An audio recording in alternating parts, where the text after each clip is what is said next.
Yo, what's up? Last night, Thursday, every Thursday night I go into Sylvia's. Sylvia's also, because they have karaoke night. And everywhere I go, I carry my books. Y'all know that. Every time I make videos, y'all see me with books in my hand. Because my books is how I make a living.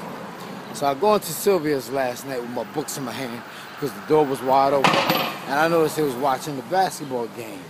And they wasn't doing karaoke. So I always walk to the back because I'm always in there. So I walked to the back with my books in my hand and I took a DVD out the case because I wanted to carry the DVDs like that so I don't get fingerprints on the books because it was human. So this lady comes over to me and she's like, you know you can't sell those books in here. Yeah, I got offended right away, but I didn't say anything. So I just looked at her like she was crazy. I was like, I'm not trying to sell my books in here. She's like, well, I just saw you take one out the bag like you was going to try to sell it.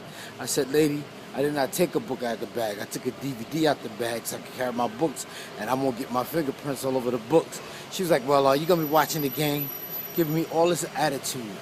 Funky bitch. Giving me all this attitude. I was like, yeah, I'm going to watch the game. Like, then she said, well, there's a 2-drink minimum. So I just grabbed my shit and walked out. She's like, thank you and have a good night. That shit was all uncalled for because she's saying good night, but she doesn't mean it. She's not saying it with sincerity. She's not saying it like she really means it. You could tell somebody have a nice day and sound real funky saying it. You could say thank you and have a very nice day. You know how black women do. You know, she's giving me all this attitude, so I was like, yeah, thank you and you have a bad night. She was like, excuse me? I was like, thank you and have a bad night. I mean, I guess she thought I wanted to stand there and watch the basketball game. But I don't give a fuck about basketball. I don't care about I mean, I guess people automatically assume because I'm a black man, I love basketball. Fuck basketball. I wouldn't give 2 shits about a basketball game. And she wasn't hurting me while not allowing me to stand there and watch the basketball game. If she'd have been a little more cordial, maybe I would have bought 2 or 3 drinks and stayed in there and watched the basketball game. But that's another thing about me is I don't drink. I don't see the point in it.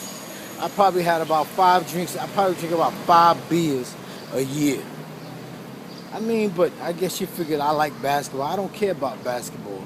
I don't care about, you can't tell the fucking basketball players from the rappers because they always doing shit and staying in trouble with tattoos and shit all over their body. I don't understand what's that tattoo phase about. Dick Gregory says it's a sign of things to come. Me, I don't get it. I don't want tattoos and shit all over my body. I know rednecks are the ones who started that shit first. Trailer park trash, poor white people in the fucking South was getting tattoos all over their body. And now black people putting tattoos all over their body. I don't have no tattoos. I don't have no earrings in my ear, none of that shit. I don't do everything everybody else do. I'm my own man. And some people call me weird or whatever, I don't care. But back to that fucking lady, man. She should have been a little more cordial about it and more professional. I had never saw this lady before in my life. Sylvia's also. I don't know. I'm just saying. I just thought I'd point that out. And like always, I'm going to keep carrying my books in my hand wherever I go. I'm never trying to sell my book in anybody's business unless it was a barbershop or a beauty salon because I had that much respect. I usually cover them up, but I didn't have a bag to put them in. That's why I was carrying it with the DVD case. But anyway, back to that lady. I hope she has a bad night. Fuck her. And I'm out of here, y'all.